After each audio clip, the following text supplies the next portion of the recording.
kesulitan-kesulitan. Wal ajzi, lemah, lesu, letoy, loyo. Wal kasal, malas berusaha. Wal jubni, pengecut, takut aja dengan orang. Wal bukhl, pelit, kikir, kedekut. Wa dhala'id daini, dililit utang. Wa ghalabatir rijal, ditekan orang, dikuasai orang lain. Selamatkan aku dari ini. Doa kepada Allah, Allah turunkan, bangkit semangat kerja, kerja engkau balik. Kerja balik, cari rezeki. Idza qudiyatis shalah, kalau sudah selesai salat, fantashiru fil ard, bertebaran di atas muka bumi Allah. Wabtaghu min fadlillah. Kasih tahu sama dia, Adinda, rencana kita menikah kita pending dulu. Abang sekarang sedang tak ada duit sama sekali. Bang, masalah duit tak usah abang pikirkan. Abang datang aja, ajarkan surat Ar-Rahman, insya Allah ku terima.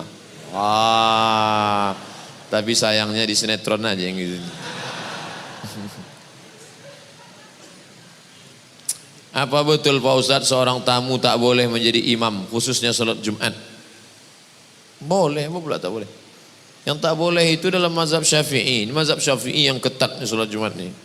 Mazhab Syafi'i ketat salat Jumat. Kalau tidak cukup 40 orang mukim, wah itu dia.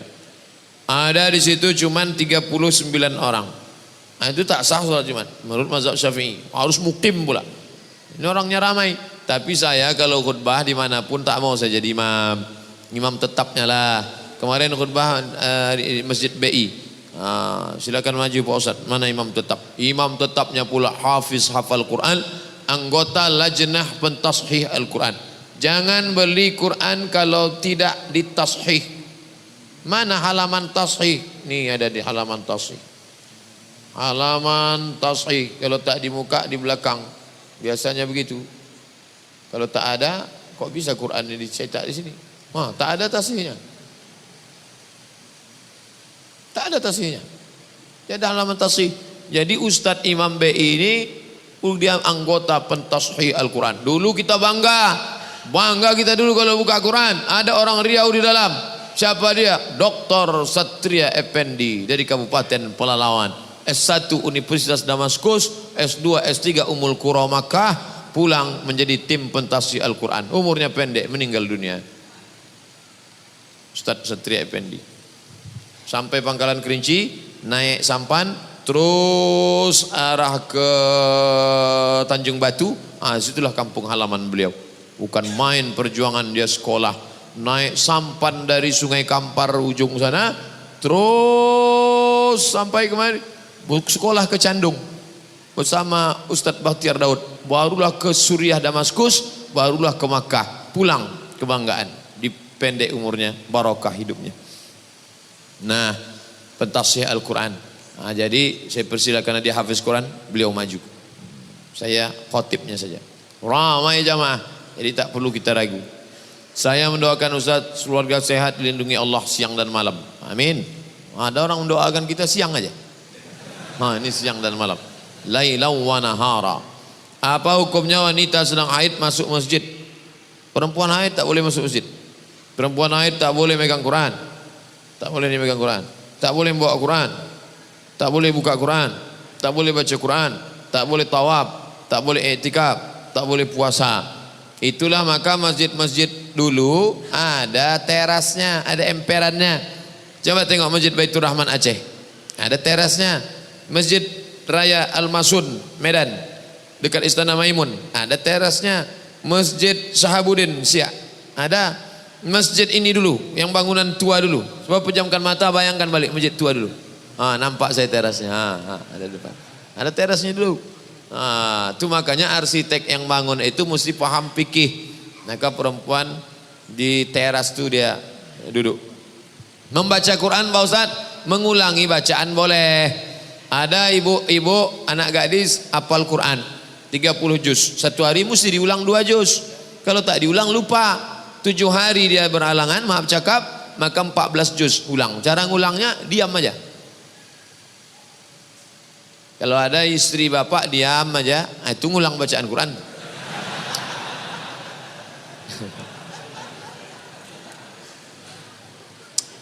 Apakah hadis Ustadz kita menyembah Allah, sholat memakai pakaian putih seperti kain kapan kita masuk kubur? Tak ada.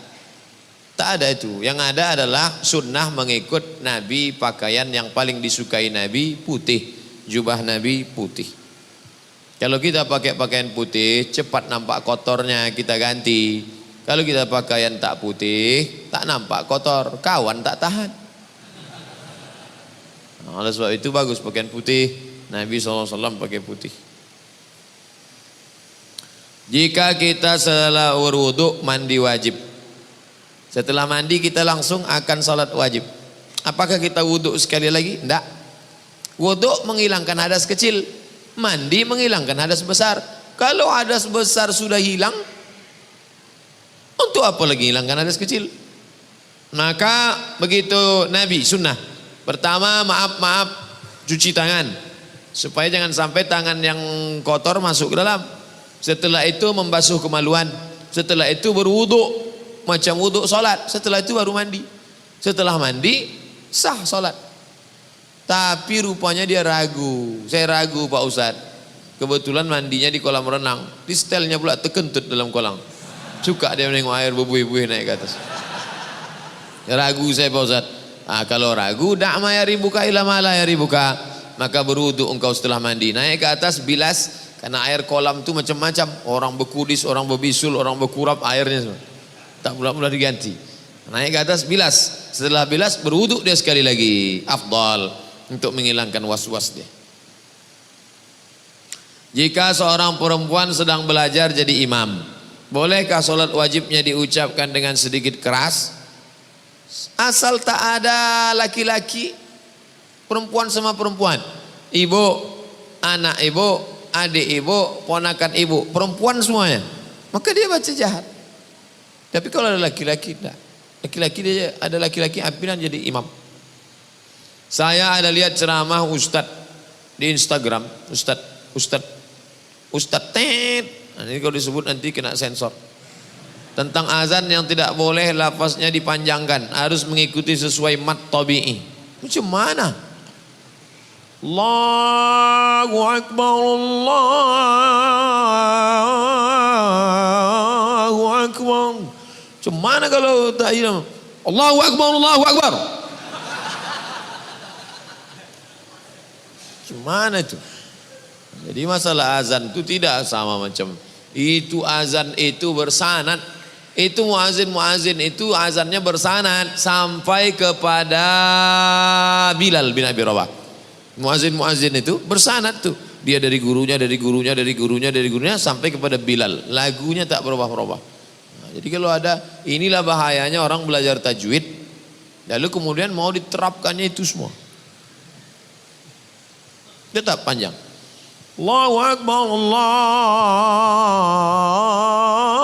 Akbar. Saya juara azan dulu antar SD. Saya akhwat yang bekerja sebagai pegawai. Saya hobi suka dengan pekerjaan saya. Namun jika waktunya tiba dan saya menikah, saya harus long distance marriage dengan suami karena saya bekerja. Ini bagaimana ya Pak Ustadz? Sebelum menikah kamu duduk dulu. Jangan nanti kata si suami, aku nikah sama engkau kan setelah engkau 23 tahun. Dulu kau disekolahkan bapakmu, SMP, SMA, kuliah, duitnya sudah banyak. Nanti kalau kusuruh kau berhenti kerja, bapakmu marah. Tapi sementara anak-anak ini usia emas, golden age, 2 tahun pertama susukan, peluk cium, sayang-sayang. 2 tahun kedua lari-lari, lompat-lompat, main-main. 2 tahun ketiga baca surat pendek, baca ayat pendek, baca doa-doa. Tahun ke-7 matanglah dia sudah. Jadi kalau selama 7 tahun ini op dulu, nanti habis itu baru. Mau tak? Kau tetap kerja, tapi nanti akhirnya kau sambut dia pulang, anak dia lari rupanya kepelukan pembantu. Wah, jangan sampai dia demam. Yang dipanggilnya demam bukan mama, mbok gitu. Mau tak? Sudah putus hubungan gara-gara 6 tahun. Nah, itu dari awal harus sudah ada MOU, Memorandum of Understanding between me and you. Jangan tak jelas.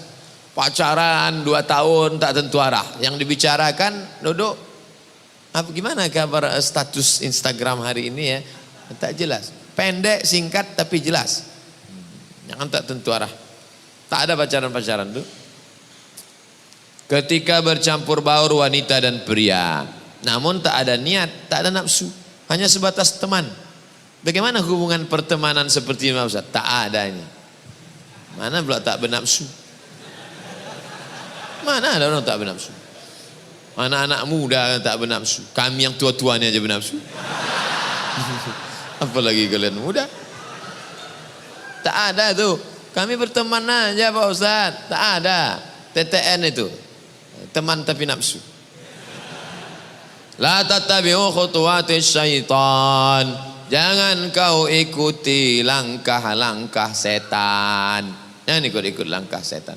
Jangan ikut-ikut langkah setan. Setan tak pernah mengajak berzina. Ayo berzina, ayo berzina. Nggak. Langkah-langkah setan. Nazratun, pandangan. Fabtisamun, senyum. Fasalamun, salam. Fakalamun, ngomong. Famau'idun, janjian. Faliqaun, pertemuan. Makan siang besok, ya. Habis makan, no free lunch. Tak ada makan siang yang gratis. Terjadilah apa yang terjadi. Apa ada zakat untuk hasil sewa rumah kontrakan? Ya, zakat sewa kontrakan rumah sudah ada sejak zaman Imam Ahmad bin Hanbal, Imam Hanbali. Buka fikih zakat Yusuf Qardawi. Ibu bapak harus punya setiap rumah masing-masing fikih zakat. 2 jilid. Disertasi Syekh Yusuf Qardawi. Zakat kontrakan. Berapa kontrakan ibu yang di dekat UIR sana? Ada 100 pintu Pak Ustaz. Oh banyak. Pintunya aja. 100 pintu, pakai keramik, pakai AC, kamar mandi dalam. Satu kamarnya berapa? 1 juta. 100 pintu 100 juta. Setiap bulan 100 juta. Berapa zakatnya? 2,5 juta. Keluarkan 2,5 juta. Kalau 1 M Pak Ustaz, 25 juta. Ada jamaah, Ustaz Somad kemarin saya keluarkan 25 juta. 25 juta berarti harta bapak 1 M. Enggak, pendapatan saya cuma 300. Oh bapak salah hitung. Mestinya kalau 300, 7,5 juta. 7,5 juta. Kenapa dikeluarkan 25? Saya mau mancing Pak Ustaz. Mudah-mudahan saya keluarkan 25 dapat 1 M tahun depan. Dipancingnya Allah SWT. Apakah Sayyidatuna Aisyah, apakah Aisyah itu memakai cadar? Apakah istri-istri Nabi itu? Ya. Ya ayyuhan Nabi, wahai Nabi, qul li azwajika, katakan kepada istrimu, wa banatika, kepada anak-anak perempuanmu, wa nisa'il mu'minin, kepada perempuan yang beriman, yudnina alaihinna min jalabibihin, hendaklah mereka menurunkan kain panjang mereka. Bagaimana caranya? Ditarik kain panjang, tertutup mata kiri, yang terbuka mata kanan. Waktu mau keluar rumah. Begitu mereka zaman dulu. Hampir 20 hadis yang menyebutkan mereka menutup muka. Yang nampak cuma mata, menutup muka. Gara-gara itulah Syekh Abdul Aziz bin Bas, Mufti Saudi Arabia, mengatakan cadar wajib. Nanti kalau ada ustaz berceramah, cadar wajib. Gara-gara hadis banyak tentang menutup wajah. Tapi Syekh Albani mengatakan ada hadis-hadis lain yang mengatakan bahwa ada juga zaman itu perempuan yang wajahnya nampak. Nah, maka saya condong kepada yang pendapat kedua, cadar tak wajib. Cadar hanya mustahab, anjuran. Kalaulah cadar itu wajib, berarti lawan daripada wajib haram. Haram ibu-ibu menampakkan wajah. Nah, oleh sebab itu maka yang bercadar silakan bercadar. Mahasiswi-mahasiswi saja yang bercadar silakan bercadar. Yang tak mau bercadar tak usah berkelahi antara bercadar tak bercadar. Kalau berkelahi antara yang bercadar dengan yang tak bercadar, maka yang bertawa yang buka jilbab. Tersinggung lagi, payah.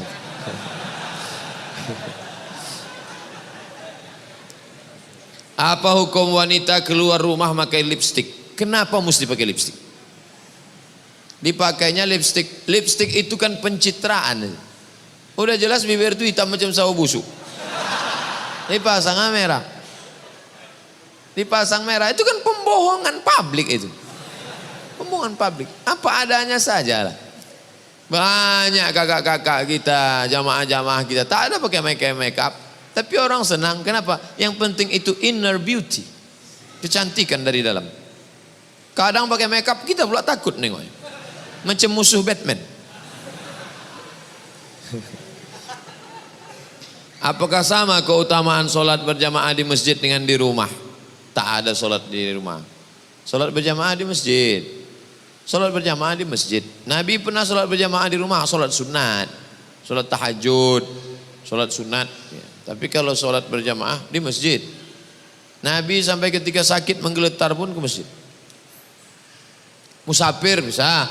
Musafir tanah lapang, gurun pasir, solat. Allahu Akbar, Allahu Akbar, asyhadu an la ilaha illallah, qamat. Allahu Akbar. Pahalanya sama salat berjamaah. Saya pernah melakukan zina, baik itu zina kecil ataupun besar. Bahkan itu berkali-kali saya lakukan. Apakah saya masih pantas diberi maaf oleh Allah? Innallaha la yaghfiru an yushraka bihi. Allah tidak menerima, Allah tidak mengampunkan syirik. Wa yaghfiru ma duna dzalika liman yasha. Allah mengampunkan dosa yang lain. Maka engkau yang sudah terjerumus dalam perbuatan zina, mandi taubat. Niatnya Pak Ustaz, aku berniat mandi taubat. Basah semua macam mandi wajib. Habis itu sesudah mandi taubat, solat sunat taubat. Usolli sunnatat taubat raka'ataini lillahi ta'ala. Thumma yastaghfirullah, minta ampun kepada Allah. Astaghfirullahaladzim alladzi la qayyum. Astaghfirullahaladzim alladzi la qayyum atubu ilaih. Astaghfirullahaladzim. Banyak-banyak solat, banyak-banyak bersedekah, banyak-banyak sambung silaturahim, teruslah pengajian, istiqomah, teteskan air mata. Minta ampun kepada Allah. At-taibu minadz dzambi kama la dzambalah. Orang yang tobat macam orang tak berdosa. Lebih baik merasa diri pendosa daripada merasa diri penghuni surga. Alhamdulillah bulan Juli 2017 lalu saya sudah berhenti kerja di perbankan. Tapi bulan Oktober saya masih menerima bonus laba perusahaan tahun 2016. Sistematis masuk rekening. Bagaimana saya mempergunakan uang itu? Serahkan ke kotak Rohingya tadi mana? Keluarkan balik kotak, keluar. Duit riba serahkan untuk masalih ammah, pembangunan MDA, pembebasan tanah masjid, kaum muslimin untuk jihad. Niatnya bukan niat sedekah, mengembalikan uang umat kepada umat. Begitu kata Syekh Yusuf Al-Qardawi dalam kitab Fatwa Muasirah, fatwa-fatwa kontemporer. Bagaimana hukum apabila saya membelikan jubah untuk imam dan pengurus masjid dengan uang tersebut? Boleh, karena masjid masalih ammah, kepentingan umum. Bajukan jubah, gantungkan. Milik umat. Duit itu milik ibu, milik ibu, milik ibu, milik bapak semua. Dibalikkan kepada umat. Ini kan punya umat nih. Wa anal masajida lillah. Masjid itu milik Allah, milik hamba-hamba Allah. Dipakaikan semua untuk umat. Bagaimana hukumnya apabila saya memberikan makanan untuk jemaah masjid? Oh, makanan, kasih aja duit itu untuk ke masjid. Nanti biar orang masjid memakaikannya untuk beli karpet, untuk beli apa. Masalah kalau mau beli makanan, makanan ini kan menjadi darah. Masuk ke dalam otaknya, masuk ke dalam lidahnya. Hati-hati kalau mau membagi. Janganlah duit riba, duit. Saya seorang wanita yang sudah menikah. Apakah boleh dalam rumah kami tinggal keponakan laki-laki dari suami saya? Ponakan laki-laki bapak tak mahram sama ibu. Ibu di rumah tuh kadang terbuka tengkuknya, terbuka kakinya, terbuka bajunya. Dia tak mahram. Udah macam keponakan saya, tak bisa. Sementara ponakan laki-laki suami saya itu kan bukan mahram. Nah, itulah yang saya bilang tadi. Umurnya tak pula bau beda dengan saya. Saya bingung Pak Ustadz, karena adat dalam keluarga kami membolehkan. Tak bisa, adat-adat ini tak bisa. Adat besan di syarak, syarak besan di kitabullah. Kalau sesuai dengan kitabullah pakai, kalau tak sesuai campakkan. Bang, ini tak bisa ini bang. Karena Nabi pernah berkata, bagaimana kalau ipar ya Rasulullah, al-amu al-maut. Al-amu al-maut, mati kata Nabi. Kenapa mati? Karena kalau berselingkuh istri kita itu sama orang lain, bisa kita ceraikan nikah dia. Tapi kalau sama keluarga kita, maulah kita tikam mati dia. Nah ini, jadi jangan lagi ini ajaran Islam. Saya masalah sholat ikut Al-Quran. Saya sholat ikut Allah, puasa ikut Allah, haji ikut Allah. Tapi masalah urusan mahram ni saya lebih tahu lagi dari Allah. Oh, tak bisa begitu. Udkhulu fi silmi kafah. Ikutilah aturan Allah secara nyata, secara komplit. Jangan sepotong-sepotong. Ayah saya sedang sakit stroke di kampung. Saya kerja di sini, di Pekanbaru. Mohon doanya Ustaz untuk kesembuhan ayah saya dan mohon untuk didoakan agar hatinya senantiasa mengingat Allah. Doakan saya juga agar segera menikah. Karena itu salah satu keinginan ayah saya. Nanti kita doakan. Doa supaya ayahnya sembuh, hatinya zikir mengingat Allah, dan anaknya di sini pula bisa menikah, dan sudah menikah tetap dia ingat ayahnya. Dan sudah nikah tu bininya jadi ingat.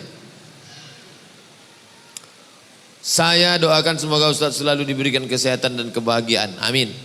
Saya pernah dengar hukum menjawab salam wajib. Salam wajib. Mengucapkan salam sunnah. Menjawab salam wajib. Assalamualaikum. Waalaikumsalam warahmatullahi wabarakatuh. Apa benar kalau kita sedang melakukan sholat sunat di rumah, lalu kita mendengar ada tamu mengucapkan salam, apakah betul kita harus menjawab salam? Tidak. Kita sedang sholat sunat, tetap sholat. Pintu terkunci, istri tak ada, sendiri sholat. Datang tamu buka pintu, datang tamu ngetuk-ngetuk. Assalamualaikum. Allahu Akbar. Assalamualaikum. Sami Allahu liman hamidah. Ini tahu. Apakah berdosa kita berteman dengan orang mencari nafkah? Yang salam mesti dijawab itu sholat sunat kalau emak kita, itu baru. Mat katanya. Sholat wajib. Nah, itu kita lanjutkan. Tapi kalau sholat sunat, kita batalkan. Hadisnya tentang Juraij. Ya Juraij, diam aja dia. Ya Juraij, diam aja dia. Ya Juraij, tak menjawab. Apa kata emaknya? Allahumma la tumithu hatta turihi wujuhal mumisat. Jangan kau matikan Juraid sebelum biji matanya menengok wanita tuna susila PSK. Dikabulkan Allah. Tak lama sesudah itu datang pengembala kambing, perutnya besar. Ditanya, siapa yang menghamilimu? Juraij. Disidanglah. Akhirnya matanya melihat wanita tuna susila. Makanya ibu-ibu kalau marah sama anak, doakan dia yang baik-baik. Hai calon gubernur Riau, hai calon presiden. Nah gitu. Janganlah mati sebelum wajahmu melihat wanita tuna susila. Ibu doanya makbul. Hati-hati. Apakah berdosa kita berteman dengan orang yang mencari nafkah dengan uang riba? Kalau ya, bagaimana menghindarkannya Pak Ustaz? Sayangnya dia orangnya cukup baik. Antum kalau diajaknya makan, jangan antum makan.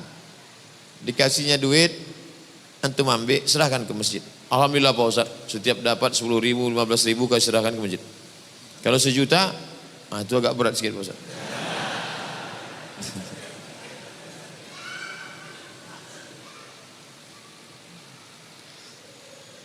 Saya ingin bertanya Ustaz, kertas terakhir. Akhir-akhir ini saya insya Allah terus sholat 5 waktu. Semuanya saya laksanakan di masjid. Hanya subuh saja yang tidak Pak Ustaz. Tapi mengapa setiap sholat pikiran saya selalu memikirkan yang tak baik Pak Ustaz? Apakah sholat saya diterima Allah? Kalau antum sedang sholat, pikiran antum melayang-melayang, itu artinya antum masih hidup. La'uwiyannahum, akan kubelok-belokkan pikirannya, madaman arwahuhum fi ajsadihim, selama ruh ada dalam jasad. Makanya sholat itu antum ucapkan, didengar telinga, membantu antum. Allahu Akbar kabira, walhamdulillahi katsira, wa subhanallahi bukratan wa asila, wajjahtu wajhiya alladhi fatara as-samawati, sami'allahu liman hamidah. Kalau imam, antum dengar bacaan imam. Bismillahirrahmanirrahim. Alhamdulillahi rabbil alamin. Antum ikuti. Kalau pas kebetulan sholat sendiri, sholat qobliyah, sholat ba'diyah, terus. Udah agak-agak lari dia ke pinggir, udah mau naik trotoar, baik. Agak jauh dulu lah, naik lagi ke atas. Jangan naik ke tiang listrik. Makanya takbir itu takbir intikal. Sami Allah liman hamidah. Allahu akbar. Bismillahirrahmanirrahim. Qul huwallahu ahad. Allahus samad. Lam yalid wa lam yulad wa lam yakul lahu kufuwan ahad. Terus minta tolong kepada Allah Subhanahu wa taala. Ustaz, saya baru hijrah. Sekarang saya bergaul dengan teman saya yang banyak diam. Karena itu saya dibilang teman saya gak punya gairah hidup.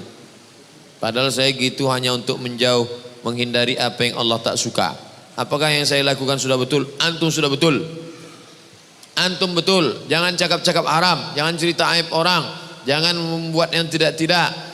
Min husni islamil mar'i tarkuhu ma la ya'nihi. Kalau mau menengok kualitas keislaman seseorang, tengoklah bagaimana dia meninggalkan perbuatan yang tak penting. Menengok kualitas orang bukan sholat malamnya saja, tapi bagaimana dia meninggalkan yang tak penting. Nah, salah kawan kamu mengejek, ini kawan sudah kehilangan gairah hidup, ini sudah mau mati, ini tak usah dengarkan. Anjing menggonggong kapilah berlari.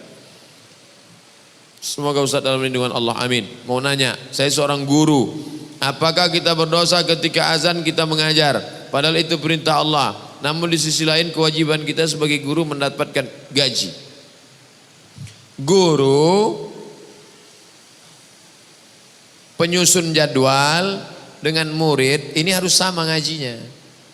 Kalau gurunya saja yang paham, muridnya tak paham, bersimpang. Muridnya paham, gurunya tak paham. Maka guru murid, saya dari semester dulu dari dulu mengajar, pokoknya waktu zuhur, waktu asar. Pas pula daftar saya mengajar jam 8 masuk, keluar 9.45. Jam 10 masuk, keluar 11.45. Jadi tidak pernah. Tapi semester ini ya, ini semester ini kacau. Lokal sedikit, mahasiswa banyak. Masuknya sampai ini tak terelakkan lagi. Darurat tingkat tinggi. Lokal sedikit, mahasiswa membludak. Mahasiswa banyak. Nah, tapi kalau normal di sekolah kita, itu tukang susun jadwal harus sesuaikan waktu sholat. Jam berapa sekarang zuhur? Jam 11, jam 12.15, jam 12 keluar. Masuk jam berapa? Jam 1. Yang sore nanti, gitu juga. Asar, sampai asar saja. Sholat asar berjamaah, habis itu bubar. Mesti sejalan antara tiga. Siswa, guru, administrasi, tukang susun jadwal. Mohon dijelaskan siapa itu sufi. Man safa qalbuhu lillah. Orang yang hatinya suci karena Allah. Itulah sufi. Sufi diambil dari kata safa. Safa artinya suci. Suci artinya. Yang pertama sucikan hati. Hilangkan takbur, hilangkan sum'ah, hilangkan sombong, hilangkan iri hati, hilangkan hasad, hilangkan busuk hati. Setelah bersih, barulah diisi dengan zikir, tawadhu, qanaah, ridha, zuhud. Itulah sufi. Sufi bukan yang sorbannya tebal. Sufi bukan yang jubahnya 2 lapis. Sufi adalah orang yang membersihkan hati. Walaupun orang yang bersorban dan berjubah ikut sunnah, jangan salah-salahkan.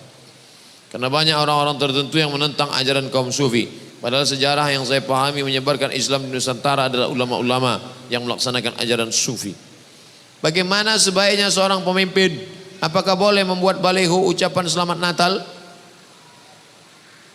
Kalau ada orang nyasar, maka antum panggil dia. Sini, nyasar ya. Tunjukkan dia. Jalan mau ke Jambi ke kanan, jalan ke Medan ke kiri. Karena dia sedang menyasar di Simpang Bingung. Paling mantap antum kasih tahu dia jalan. Sini jalan. Itu paling mantap. Level yang kedua diam aja, nengok dia nyasar. Kasihan. Jangan yang ketiga selamat nyasar. Selamat nyasar. Orang yang mengucapkan selamat Natal itu selamat nyasar. Ketika engkau mengatakan selamat Natal, itu sama artinya 3. Pertama, engkau mengakui bahwa Nabi Isa mati di tiang salib. Kedua, engkau mengakui bahwa Nabi Isa lahir 25 Desember. Ketiga, engkau mengakui Nabi Isa Trinitas, 3 dalam 1, 1 dalam 3. Ketiga-tiganya tak betul. Laqad kafara alladzina qalu innallaha salisu salasah. Siapa yang mengatakan Tuhan itu 3 dalam 1, 1 dalam 3, maka kafirlah dia. Laqad kafara alladzina qalu innallahu al-masih ibnu Maryam. Siapa yang mengatakan Al-Masih itu Tuhan, maka kafirlah dia. Sedangkan 25 Desember adalah hari kelahiran Dewa Mitra, Dewa Matahari, bukan kelahiran Isa alaihissalam. Pak Ustadz, ada teman saya, dia ngobati mendukunkan suaminya supaya tunduk. Semenjak suaminya didukunkan, suaminya jadi macam orang bingung. Sekarang teman saya ini menyesal dan mau bertobat. Gimana caranya membuat suaminya balik? Ruqyah. Bawakan ruqyah ke Ustadz Saifullah. Nanti diusirnya jin-jin. Dimasukkannya di situ jin tahjin apa lah itu. Akhirnya bodoh aja bapak. Abang nanti pel lantai ya. Ya. Anak-anak mandikan. Ya. Dah abang. Bodoh aja dia. Itu dimasukkannya jin. Nanti di ruqyah dikeluarkannya. Ustadz Saifullah, ya tolong Ustadz ruqyah suami saya ini, tapi jangan habiskan jinnya semua. Tinggal kena agak sedikit. Karena kalau keluar semua galak dia nanti. Kalau mau keluar, keluarkan semua. Tak ada lagi kau. Buka surat Al-Jin juz 29. Fariqum minal jinni, fariqum minal insi, ada sebagian manusia ya'udzuna birijalim minal jinni, mereka minta perlindungan kepada jin. Fazaduhum rahaqa, mereka semakin durhaka kepada Allah. Ayah dan ibu saya pisah cerai. Ayah saya sekarang sudah menikah lagi. Ibu saya pun pula menikah lagi. Ayah dan ibu saya lebih perhatian sama keluarga barunya, sedang kami ditinggalkan begitu saja, tanpa perhatian dan jarang kasih nafkah kepada adik saya yang masih sekolah. Apa yang harus saya lakukan sebagai kakek? Apa yang sebagai kakak? Apa yang harus saya lakukan sebagai kakak? Apakah berdosa jika saya minta tanggung jawab kepada kedua orang tua? Kalau engkau minta tanggung jawab orang tua, engkau sedang menyelamatkan mereka daripada zalim.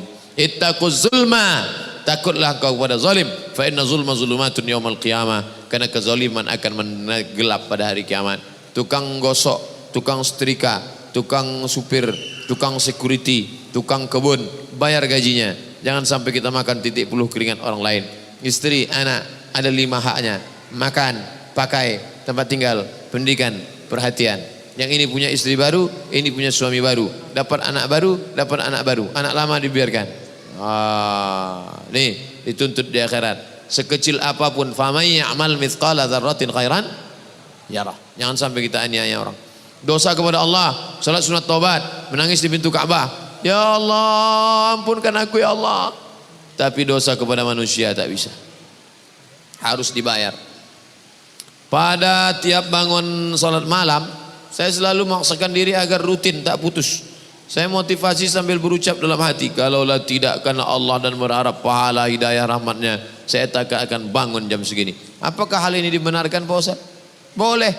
Kalaulah tidak karena Allah berharap pahala hidayah rahmat, aku tak akan bangun jam segini. Boleh. Boleh ngomong sendiri, boleh. Mana dalilnya? Umar bin Khattab ngomong di balik dinding, dipukulnya kakinya. Hai kaki, kemana saja kau tadi siang? Hai diri Umar bin Khattab, apa yang akan kau bawa mati-mati? Anas bin Malik nguping dari balik dinding. Oh, Umar ngomong sendiri. Maka bapak pun gitu juga. Oh diri, kalaulah bukan karena rahmat Allah, berharap pahala dan hidayah rahmat, kau tak akan seperti ini. Istrinya pula merekam dari belakang. Habis itu diuploadnya. Like and share. Pada setiap saya berangkat kerja, dalam perjalanan atau sedang kerja, saya berusaha untuk bisa berzikir. Zikir, la ilaha illallah, istighfar, astagfirullahaladzim, berselawat, Allahumma sholli. Namun saya tak menghitungnya. Apakah ini dibenarkan? Inilah yang paling mantap. Ini namanya unlimited. Tak berhenti dia. Allahumma sholli, Allahumma sholli, astagfirullahaladzim, astagfirullahaladzim. Kenapa orang hitung? Orang yang ngitung-ngitung itu supaya diri dia terikat. 5.000 ya, supaya ada motivasi. Ada, itu level paling bawah. Orang yang sudah terbiasa dia tak hitung-hitung lagi. Dia tak hitung lagi. Syekh Muhammad Najmuddin Al-Kurdi tak ada tasbihnya. Syekh Muhammad Najmuddin Al-Kurdi tak pakai tasbih. Jadi saya, loh kok dia tak pakai tasbih? Biasanya tuan-tuan Syekh pakai tasbih, dia tidak. Kenapa dia tak pakai tasbih?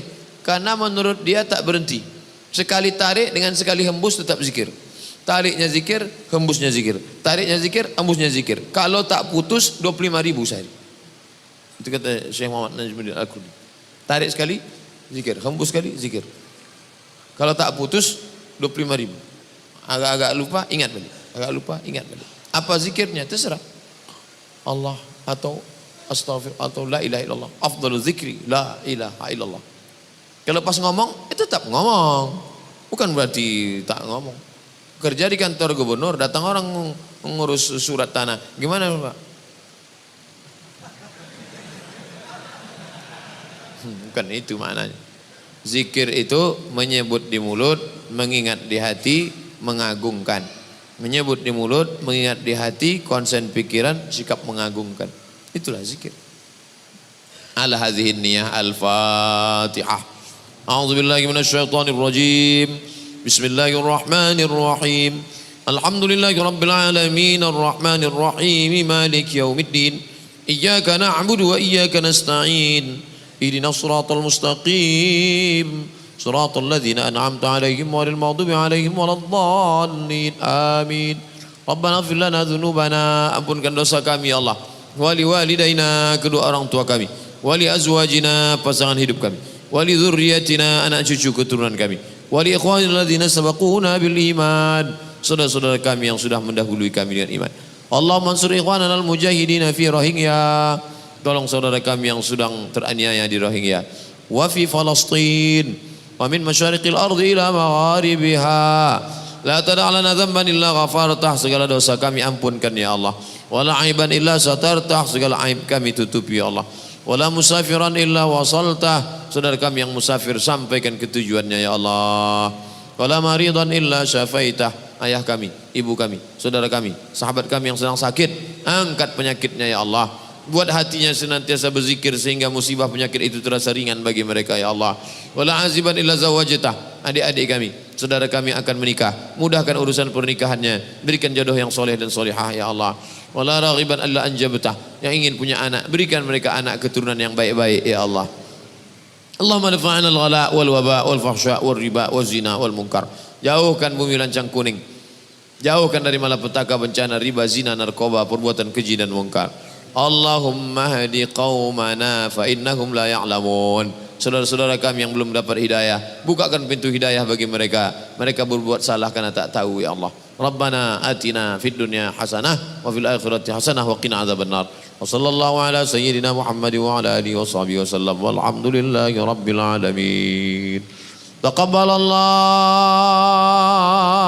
minkum minna wa minkum taqabbal ya karim. Terima kasih. Mohon maaf silap salah. Assalamualaikum warahmatullahi wabarakatuh.